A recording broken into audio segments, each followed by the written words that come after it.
Mono black counters mana Voltron is a brand new sentence, but Savanti is perfect here. We put a +1/+1 counter on him at the start of combat, and then we lose a life and draw a card for each of his counters. We're going to stack up so many counters on this guy, we're going to draw half of our library, and then we're going to beat everyone to death with him.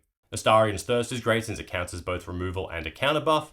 Archenemy's Charm will let us buff Savanti and gain some life back from the lifelink. Feast of the Fallen will ideally give us a counter on most upkeep steps, and Necropolis Regent will give us a massive amount of counters on him whenever he deals damage. Mephedros Vampire is also great as a similar option, plus it gives its counter buff to all of our creatures, and Drama Liberator of Malakir will buff all of our creatures whenever he hits someone.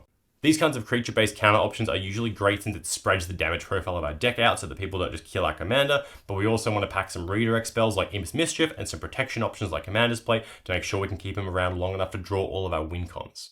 Importantly, Savanti doesn't actually care what type of counters he has on him, so we can use cards like Diamond City to put shield counters on him, we can use a Daring Fiend Bonder to give him indestructible counters, we can use a Quasi Reverent to put a Flying, a Lifelink, and a Death Touch counter on him, and we can even use cards like Scavenged Brawler to put a total of 7 counters on him if we can find a way to get him into and then out of our graveyard.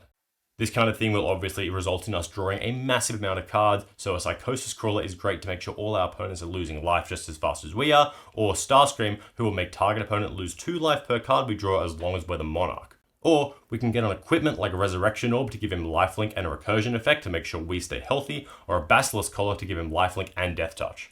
Diviner's Wand is niche but disgusting. It equips for free since our commander is a wizard, and we can buff him up and give him flying whenever he resolves his card draw trigger, easily making him a one-hit kill for a commander damage.